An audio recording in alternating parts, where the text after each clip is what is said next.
Bonjour à tous. Un élu arboisien porte plainte après avoir été nommé par un graffiti. Le tag visant Olivier Vuillet a été peint dans la nuit de samedi à dimanche, nous rapporte La Voix du Jura. On peut y lire Vuillet, le montre-queue de Foncine JSS. L'élu est soutenu par son groupe d'opposition, mais également ses adversaires, dont la maire Valérie Depierre. Olivier Vuillet a porté plainte.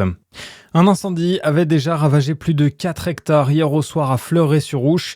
Il s'est déclaré vers 16h à proximité de l'autoroute, non loin de Notre-Dame-l'Étang. Une trentaine de sapeurs-pompiers a été dépêchés sur place et sont parvenus à maîtriser la progression de l'incendie. Il s'agit du deuxième incendie de la saison pour la commune côte-d'Orienne. Il y a les nettoyages de printemps et les grands nettoyages d'été pour Dijon. La ville continue de se faire une beauté avec le nettoyage complet de ses rues. Ce mercredi, les nettoyeurs débarquent rue de Vosges et par conséquent la mairie demandait aux habitants de déplacer leurs véhicules pour laisser la zone libre. Les opérations comprennent balayage, désherbage, retrait des tags et incluent les demandes des riverains comme le renouvellement des marquages au sol.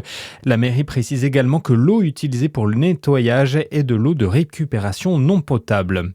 Dans le reste de l'actu, elle restera la première française à avoir réalisé une sortie dans l'espace. Sophie Anneau a quitté la station internationale hier en début d'après-midi pour une mission de maintenance. Elle a regagné l'ISS dans la soirée après près de 6h30 dans le vide spatial. À l'issue d'une mission pas tout à fait accomplie, Christophe Miedouget. Oui, la faute à des boulons récalcitrants, a expliqué la NASA qui a mis un terme à la mission un peu après 20h. Sophia Deneau et l'astronaute américain Neil Menon devaient démonter une antenne satellite défectueuse et la remplacer. Le démontage a pris plus de temps que prévu et même les plus éminents scientifiques et les astronautes les mieux entraînés peuvent être piégés. L'antenne a été démontée mais le remontage aurait prolongé le travail dans l'espace bien plus longtemps que prévu.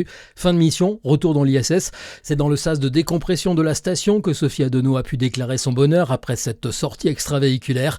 Quelle journée, s'est exclamée la Française, remerciant toutes les équipes qui ont rendu possible cette aventure et évoquant un moment merveilleux. La NASA n'a pas précisé quand la fin de la mission serait programmée. Emmanuel Macron a promulgué cette nuit la loi sur l'aide à mourir. Après des années de débats, le texte a été validé par le Conseil constitutionnel la semaine dernière. Il crée un droit à l'aide à mourir en permettant à certains patients de s'administrer un produit létal sous plusieurs conditions.